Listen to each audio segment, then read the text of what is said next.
आपका success mirror online platform पे एक बार पुनः स्वागत है। मैं शिवेंद्र कुमार और मैं आपको बता रहा था स्वर और व्यंजन के बारे में, और आपको ये भी बता दिया गया था कि स्वर में मैंने आपको बताया था कि लघु स्वर या मूल स्वर या ह्रस्व स्वर, इनकी संख्या मैंने बताई थी 4 है। कौन कौन से होते हैं? आ, ई, ऊ और री, ये आपको बता दिया गया था। उसके बाद में आपको बताया था मैंने दीर्घ स्वर, और दीर्घ स्वर की जो संख्या होती है वो संख्या होती है 3। उसमें मैंने आपको बताया था आ, ई और ऊ। उसके बाद में मैंने आपको बताया था संयुक्त स्वर। संयुक्त स्वर का मतलब ये होता है बच्चा, जब 2 स्वर आपस में मिल जाते हैं तो उसे कहा जाता है संयुक्त स्वर। उसमें मैंने आपको ये बताया था ए, ओ और औ, ये जो 4 हैं इन्हें संयुक्त स्वर कहा जाता है। ये भी आपको बता दिया गया था। अर्थात मैंने आपसे चर्चा कर ली थी कि जो स्वर होते हैं उनकी कुल संख्या कितनी होती है? 11 होती है। मात्रा के आधार पर भी मैंने बताया था कि जिसमें एक मात्रा का समय लगता है उसे लघु स्वर, मूल स्वर या ह्रस्व स्वर कहते हैं। जिसमें 2 मात्रा का समय लगता है उसे दीर्घ स्वर या संयुक्त स्वर कहते हैं। तथा जिसमें 3 मात्रा यानी कि 2 मात्रा से अधिक का समय लगता है उसे कहा जाता है प्लुत स्वर, मात्रा के आधार पर। ठीक है, प्लुत स्वर जैसे आपने पढ़ा होगा ओम, यानी कि बहुत दीर्घ उच्चारण ओ का कर दिया जाता है, जिसके कारण उसे कहा जाता है प्लुत स्वर कहा जाता है। ये आपको बताया था। मैंने आपसे चर्चा की थी अयोग वाह। मैंने कहा था आ के योग से बने हैं वाह, उन्हें कहा जाता है अयोग वाह। ठीक है, अयोग वाह में मैंने आपको बताया था अंग और अह जो होते हैं उन्हें कहा जाता है अयोग वाह, यानी कि इनकी संख्या कितनी बताई गई थी? 2। तो कुछ ये चर्चाएं हो गई थी। और उसके बाद में मैं आपको बता रहा था, इसके बाद में मैंने आपको ये बताया था कि व्यंजन, अब अयोग वाह की जब चर्चा हो गई थी तो उसके बाद में मैंने आपसे बताया था कि व्यंजन, तो व्यंजन में क्या होता है? स्वर जो होते हैं वो स्वतंत्र होते हैं। स्वतंत्र का मतलब ये होता है उनके बोलने के लिए केवल और केवल या मात्र और मात्र, केवल और केवल या मात्र और मात्र वायु की आवश्यकता होती है, जिन्हें बोलने के लिए उन्हें स्वर कहते हैं। तथा व्यंजन जिन्हें बोलने के लिए वायु तथा अंग की सहायता की जरूरत होती है, उन्हें कहा जाता है व्यंजन। ठीक है, तो बात इतनी कंप्लीट हुई। अब बात आती है व्यंजन की। व्यंजन एक बार मैं आपको रिवाइंड करा रहा हूं और देख लीजिएगा। व्यंजन में बेटा मैंने आपको सबसे पहले ये बताया था कि जो व्यंजन है, व्यंजन में मैंने आपको बताया था वर्गीय व्यंजन।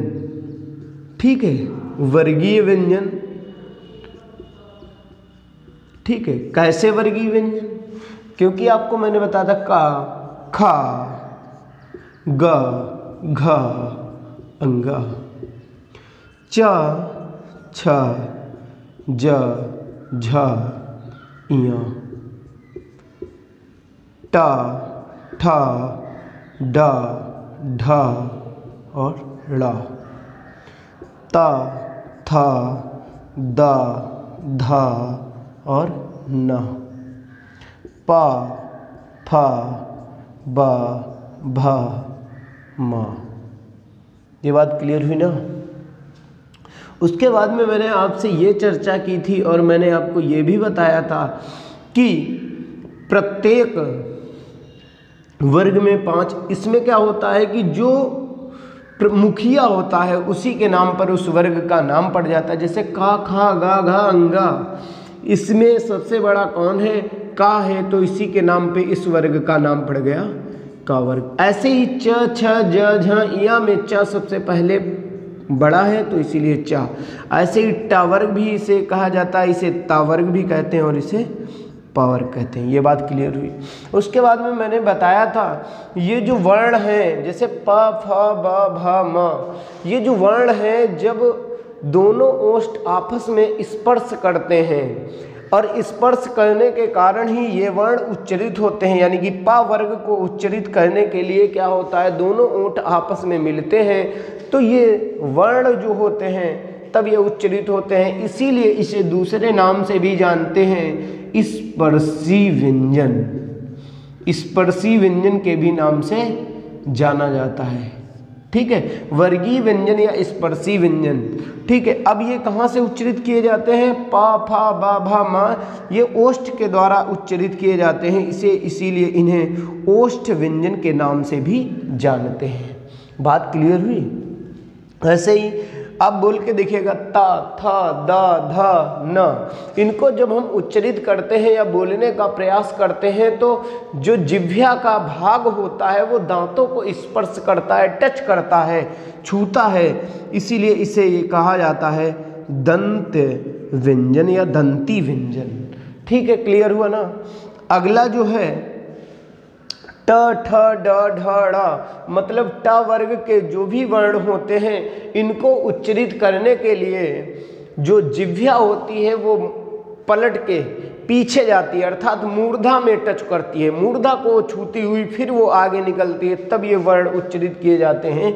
इसीलिए ट वर्ग के जितने भी वर्ण होते हैं उनको कहा जाता है मूर्धन्य व्यंजन कहा जाता है।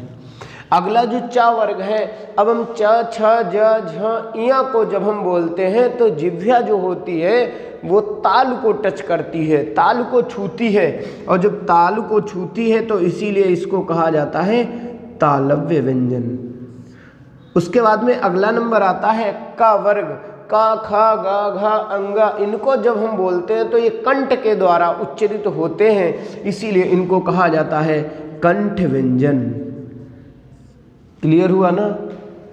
उसके बाद में मैंने आपको बताया था टोटल इसमें वर्णों की संख्या कितनी होती है, 25 होती है। पूछ देगा कि वर्गीय प्रश्न ऐसे भी बन सकता है या पूछा जा सकता है कि वर्गीय व्यंजन या स्पर्शी व्यंजनों में, ठीक है, इस वर्गीय या स्पर्शी व्यंजनों की संख्या कितनी होती है कुल, तो आपको सदैव लिखना है 25 होती है।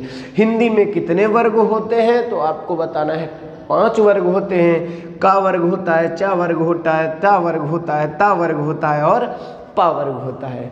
बात इतनी क्लियर हुई।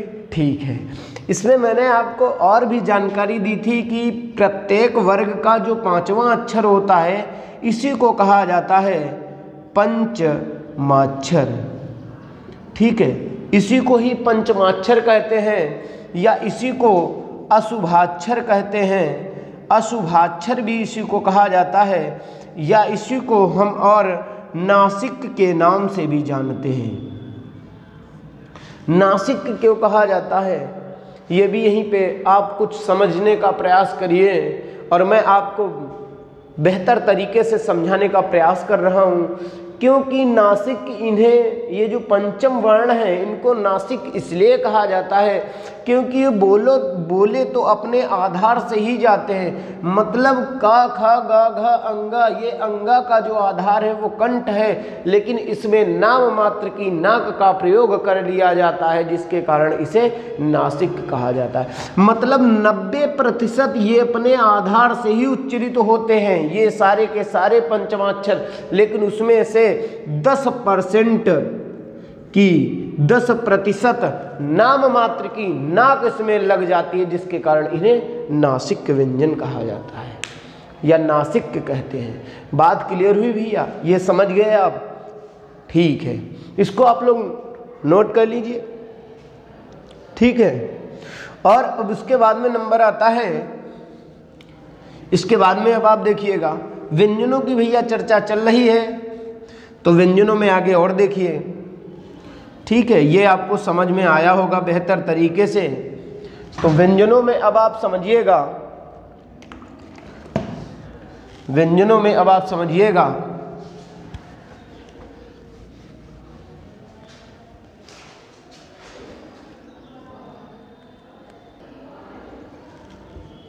देखिए दोस्तों, अब व्यंजन के आगे आप लोग देखिएगा व्यंजन में ही सबसे पहले वर्गीय या स्पर्शी व्यंजन की बात हो गई। व्यंजन में मैंने आपको अभी बता दिया है स्पर्शी या वर्गीय व्यंजन, इनकी संख्या आपको बताया गया है 25 होती है। ठीक है, अब उसके बाद में बात आती है अंतस्थ व्यंजन। अंतस्थ व्यंजन,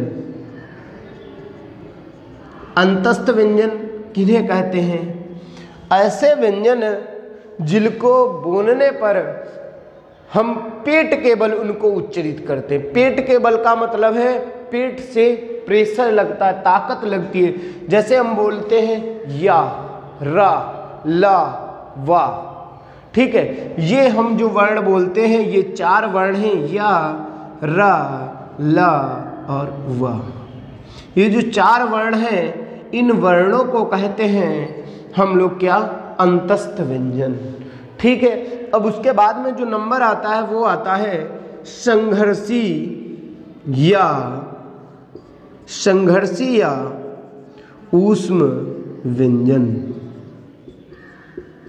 अब संघर्षी या ऊष्म व्यंजन, ऐसे व्यंजन जिनको बोलने पर हमारे मुख के द्वारा ऊष्मा निकलती है। ठीक है, जैसे हम बोलते हैं श, श, श और हा। देखिएगा, जैसे श का जब हम उच्चारण करते हैं या श का उच्चारण करते हैं या श का हम उच्चारण करते हैं या श का उच्चारण करते हैं और हा का उच्चारण करते हैं तो हमारे मुख से क्या निकलती है? ऊष्मा निकलती है। इसीलिए इनको संघर्षी या ऊष्म व्यंजन के नाम से जानते हैं। कौन कौन से? श, श, श और हा। इनकी संख्या कितनी है कुल? तो 4 है। बात क्लियर हुई? उसके बाद में जो बात आती है संयुक्त व्यंजन। संयुक्त व्यंजन ऐसे व्यंजन, संयुक्त व्यंजन ऐसे व्यंजन जो 2 व्यंजनों के योग से बनते हैं उन्हें संयुक्त व्यंजन कहते हैं। जैसे छ, त्र, ज्ञ और श्रा। ये जो 4 हैं वो आपके क्या हैं? संयुक्त व्यंजन हैं। मतलब अब जो छा बनता है वो का, और जो छा बनता है वो का और श के योग से मिलकर छा बनता है। बात क्लियर हुई? उसके बाद में जो त्रा है वो ता और रा के योग से त्रा बनता है। ऐसे ही जो ज्ञा है वो ज्ञा और इया के योग से बनता है। ऐसे जो श है वो श और र के योग से बनता है। बात क्लियर हुई? यानी कि संयुक्त व्यंजनों की संख्या कितनी होती है? कुल 4 होती है। उसके बाद में बात आती है द्विगुणित व्यंजन। द्विगुणित व्यंजन, द्विगुणित व्यंजन, द्विगुणित व्यंजन की संख्या कितनी होती है? तो कुल होती है 2। वो कौन कौन से होते हैं? ला होता है और ढा होता है। ये 2 द्विगुणित व्यंजन होते हैं। बात यहाँ तक क्लियर हुई? अब आप लोग देखिएगा कि वर्णमाला में टोटल 52 वर्ण। अब यहाँ पे एक कभी कभी एग्जामों में पूछ देता है, कभी कभी एग्जाम में पूछ देता है कि मूल व्यंजनों की संख्या कितनी है, या मूल स्वरों की संख्या कितनी है, या दीर्घ स्वरों की संख्या कितनी है, या संयुक्त स्वरों की संख्या कितनी है। वहाँ पर ऐसे विभिन्न प्रकार के सीधे और सीधे आपसे प्रश्न पूछ देता है। तो आप लोग एक बार देखिए, बिल्कुल इसे समझिएगा। मैं एक चार्ट के माध्यम से आपको बता देता हूँ साथ में ही कि कितने वर्ड हैं, किस किस प्रकार के हैं, और आपको बेहतर तरीके से के लिए आ जाएगा हमेशा हमेशा के लिए। ठीक है भैया, आप लोग देखिएगा। और मैं आपसे एक बार पुनः बोल रहा हूँ कि अगर आपको ये वीडियो हेल्पफुल लगे और आपको बेहतर तरीके से समझ में आए तो अपने मित्रों, सहपाठियों, दोस्तों, सगे संबंधी और जो भी प्रतियोगी परीक्षाओं में पार्टिसिपेट करना चाहते हैं उनके लिए अवश्य आप लोग इसे शेयर करिए और ज़्यादा से ज़्यादा लाइक और कमेंट भी करिए, और हो सके अच्छा लगे तो चैनल को सब्सक्राइब करना ना भूलें। ठीक है, देखिए आइए बात करते हैं हम आगे मैंने आपको बताया है स्वर, और स्वर में आपको बताया था कि स्वर में कौन कौन से होते हैं। पहला तो आपको मैंने ये बताया था जो स्वर में होता है वो होता है लघु स्वर, इसी को कहा जाता है मूल स्वर, और इसी को ही कहा जाता है ह्रस्व स्वर। ह्रस्व स्वर इसकी संख्या कितनी होती है? 4 होती है। ठीक है, फिर मैंने आपको बताया था उसके बाद में जो बात आती है दीर्घ स्वर, इनकी संख्या कितनी होती है? तो इसकी संख्या कितनी होती है? 3 होती है। उसके बाद में जो बात आती है संयुक्त स्वर, इसकी संख्या कितनी होती है? 4 होती है। बात क्लियर हुई? ठीक है, यानी कि कुल और कुल कितने हो गए? ये जो है ये आपको पता हो गए कि 11 स्वर होते हैं। उसके बाद में मैंने बताया था अयोगवाह, इनकी संख्या कितनी होती है? तो बेटा 2 होती है। ठीक है, उसके बाद में ये तो स्वरों की बात हो गई। अब इधर व्यंजन की हम बात करते हैं, और व्यंजन की बात में करते हैं। ठीक है, व्यंजन की बात की जा रही है, और व्यंजन में सबसे पहले पूछ दिया जाता है मूल व्यंजन या मूल व्यंजनों की संख्या कितनी होती है। तो व्यंजन में भी देखिएगा कि मूल व्यंजन कौन कौन से होते हैं। सबसे पहले मैंने आपको बताया है वर्गीय या स्पर्शी व्यंजन, स्पर्शी व्यंजन। उसके बाद में मैंने आपको बताया है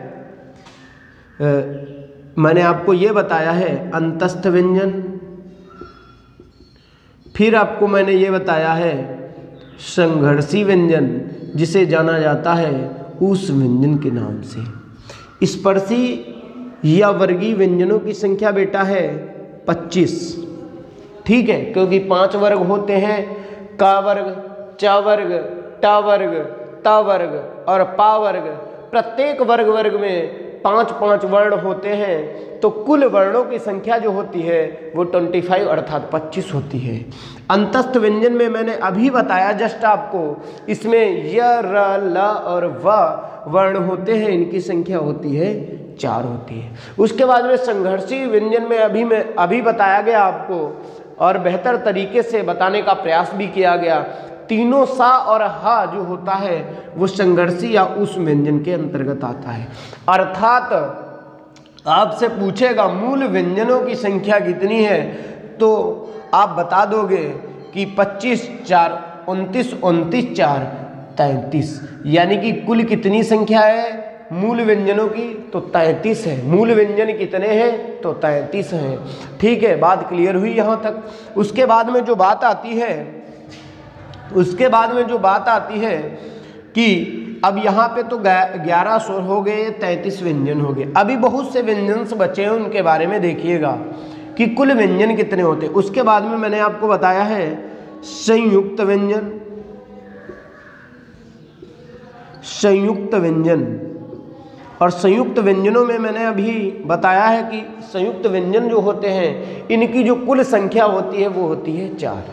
कौन कौन से होते हैं? छ, त्र, ज्ञ और श्र, यानी कि इनकी संख्या जो होती है कुल होती है 4 होती है। उसके बाद में आपको बताया गया है द्विगुणित व्यंजन। द्विगुणित व्यंजन इनकी संख्या कितनी होती है? तो इनकी संख्या होती है 2। ठीक है, इतनी बात क्लियर हुई। यानी कि अब आपको पता हो गया ना कि अब आपको ये बता दिया गया है कि वर्गीय व्यंजन या स्पर्शी व्यंजन की संख्या कितनी होती है? 25 होती है।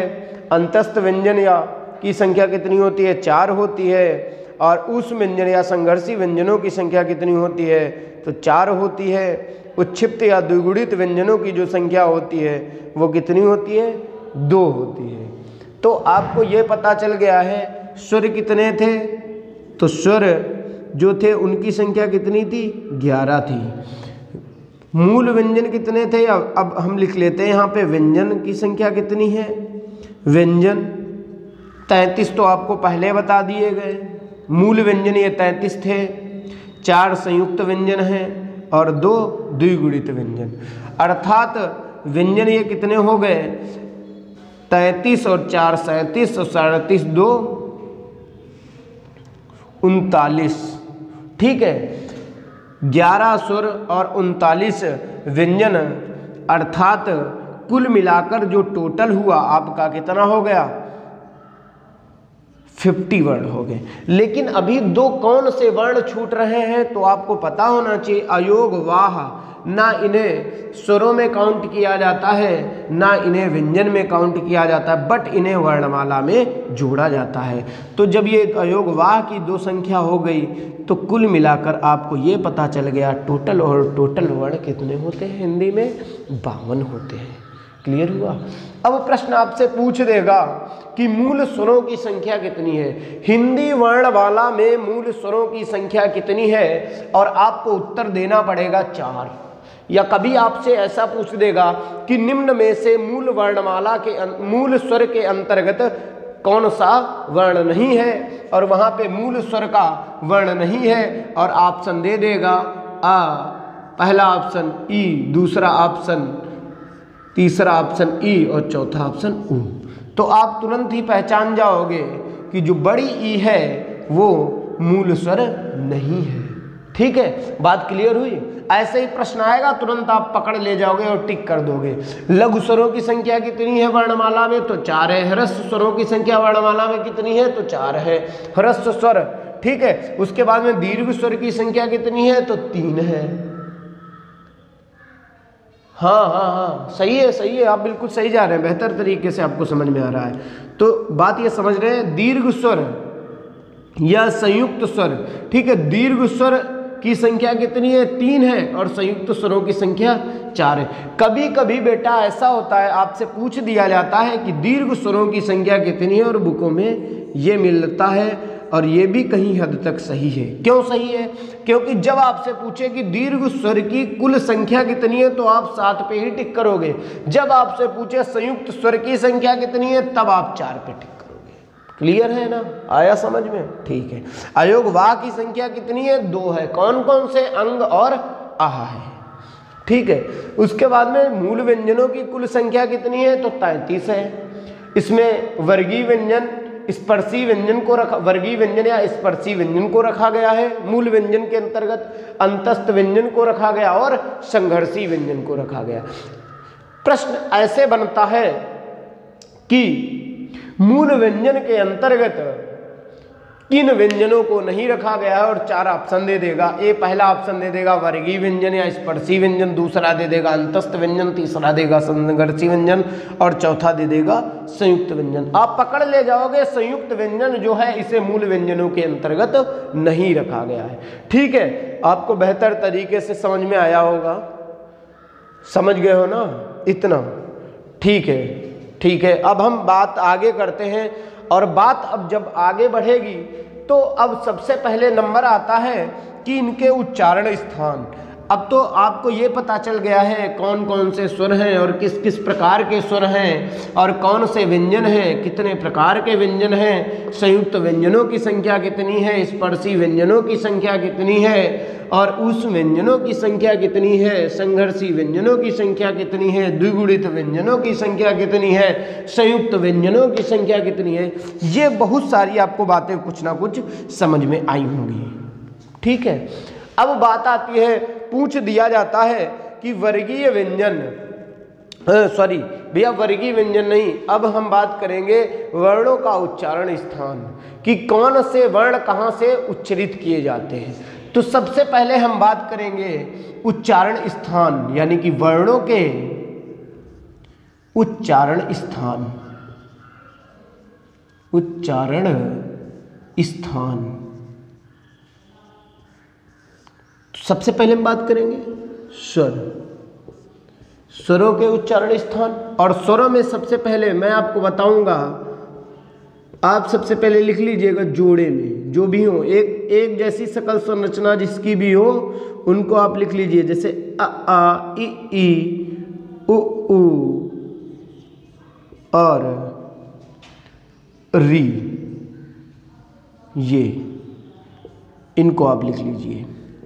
अब आप देखिएगा जब हम अ और आ को उच्चारित करते हैं तो वो कंठ के द्वारा उच्चारित होता। आप बोलिएगा तो ये यहाँ से निकलता है, जैसे हम लोग का वर्ग के वर्ण बोलते थे, का खा ग घ अंगा, ऐसे ही जब हम उच्चारित करते हैं अ और आ को तो ये कहाँ से उच्चारित होता है, ये कंठ के माध्यम से उच्चारित होता है। कंठ यानी कि पूछ दिया जाएगा अ और अ का उच्चारण स्थान क्या है, तो तुरंत आप बताओगे कि कंठ के द्वारा इन्हें उच्चारित किया जाता है। बात क्लियर हुई। अ और आ को कहाँ से उच्चारित किया जाता है, तो कंठ के माध्यम से ये उच्चारित होते हैं। ऐसे ही नंबर आता है ई और ई। ई और ई को जब हम उच्चारित करते हैं तो ये तालव्य के द्वारा उच्चारित किए जाते हैं। ठीक है, ऐसे ही जब हम बोलते हैं उ और ऊ को उच्चारित करते हैं तो ये कहाँ से उच्चारित होते हैं, ओष्ठ के माध्यम से उच्चारित होते हैं। ओष्ठ। जब हम बोलते हैं री को, री जो क्या होती है कि मूर्धा के द्वारा उच्चारित की जाती है, इसे इन्हें मूर्धन्य स्वर भी कहते हैं। मूर्धा, मूर्धा के द्वारा ये उच्चारित की जाती है। बात क्लियर हुई। यानी कि अ और आ कहाँ से उच्चारित किए जाते हैं, तो कंठ के माध्यम से उच्चारित होते हैं। ई और ई कहाँ से उच्चारित होता है, तो तालु के द्वारा उच्चारित होता है। या उ और ऊ कहाँ से उच्चारित होता है, तो ओष्ठ के माध्यम से उच्चारित होता है। और री कहाँ से उच्चारित होता है, तो मूर्धा के द्वारा उच्चारित होता है। बात ये आपको बेहतर तरीके से समझ में आ गई होगी। अब बचता है संयुक्त स्वर। संयुक्त स्वर का मतलब है ए बचा आपका और ए बचा और ओ बचा और ओ बचा, यानी कि ये वर्ण कहाँ से उच्चारित होते हैं। अब इनके बारे में बात करें। अब आपको ये मैंने बताया है कि जो ए है वो दो शब्दों से, यानी कि दो वर्णों से, दो स्वरों के मेल से ए का निर्माण होता है। और वो वर्ण कौन कौन सा है, आ और ई। जब आ ई और ई मिल जाता है तो बन जाता है ए। अब आपको ये यहाँ से पता है कि आ कहाँ से उच्चारित होता है, कंठ के माध्यम से, कंठ। और जो ई है वो कहाँ से उच्चारित होता है, तालु के द्वारा। ठीक है, तालु के द्वारा। अब जब आपको ये पता है कंठ तालु के द्वारा आ और ई उच्चारित होते हैं, तो अब आपको ये क्लियर हो गया कि ए और ए कहाँ से उच्चारित होता है, कंठ और तालु दोनों के द्वारा उच्चारित किया जाता है। ठीक है, ऐसे ही बात अब आगे आती है ओ। ओ जो बनता है आ और ऊ के योग से ओ का निर्माण होता है। क्योंकि ये जो चार भी आपके सामने लिखे गए हैं ये संयुक्त स्वर हैं, मतलब दो स्वर जब आपस में मिलते हैं तब इन स्वरों का निर्माण होता है। जो आ है वो कंठ से उच्चारित किया जाता है और जो ऊ है वो ओष्ठ के द्वारा उच्चारित होते हैं। इसीलिए हम बोल देते हैं आ और ओ को कहाँ से उच्चारित किया जाता है, तो सीधा बोल देते हैं कंठोष्ठ, कंठोष्ठ। ठीक है, बात क्लियर हुई। इतना आपको बेहतर तरीके से आया। फिर से एक बार सुन लीजिए, समझ लीजिए। वर्णों के हम उच्चारण स्थान पढ़ रहे हो। सबसे पहले बात आती है स्वर, तो हम स्वरों का उच्चारण स्थान पढ़ते हैं। स्वरों में क्या है, सबसे पहले आता है अ और आ। ये कहाँ से उच्चारित होते हैं, ये कंठ के माध्यम से उच्चारित होते हैं, इसीलिए इन्हें कंठ के लिख दिया जाता है। ई और ई कहाँ से उच्चारित किए जाते हैं, तो तालु के द्वारा उच्चारित होते हैं। ऊ और ऊ कहाँ से उच्चारित होता है, तो ओष्ठ के द्वारा उच्चारित होता है। और उसके बाद में जो री है वो मूर्धा के द्वारा उच्चारित होती है। ठीक है, बात क्लियर हुई। ए और ए कहाँ से उच्चारित होता है, तो कंठ और तालु के माध्यम से उच्चारित होता है। ओ और औ कहाँ से उच्चारित होता है, तो कंठोष्ठ के द्वारा उच्चारित होता है। ठीक है, ये आपको समझ में आ गया है। ठीक है, अब हम बात करते हैं कि व्यंजन कहाँ से उच्चारित किए जाते हैं। अब ये बात तो हो गई स्वरों के उच्चारण स्थान। अब आगे हम जो पढ़ेंगे वो पढ़ेंगे व्यंजनों का उच्चारण स्थान की जो भी व्यंजन है या व्यंजन वर्ण हैं वो कहाँ से उच्चारित किए जाते हैं। तो अब हम मिलते हैं अगली क्लास में, तब तक के लिए धन्यवाद। और फिर से मैं आपसे बोल रहा हूँ कि आप लोग मेरे चैनल को अवश्य ज्वाइन करें, अगर आपको अच्छा लगता है तो। ठीक है, सब्सक्राइब करें, लाइक करें, कमेंट करें और अपने मित्रों, सहपाठियों आदि में इसे शेयर भी करें। धन्यवाद, नमस्कार, मिलते हैं कल।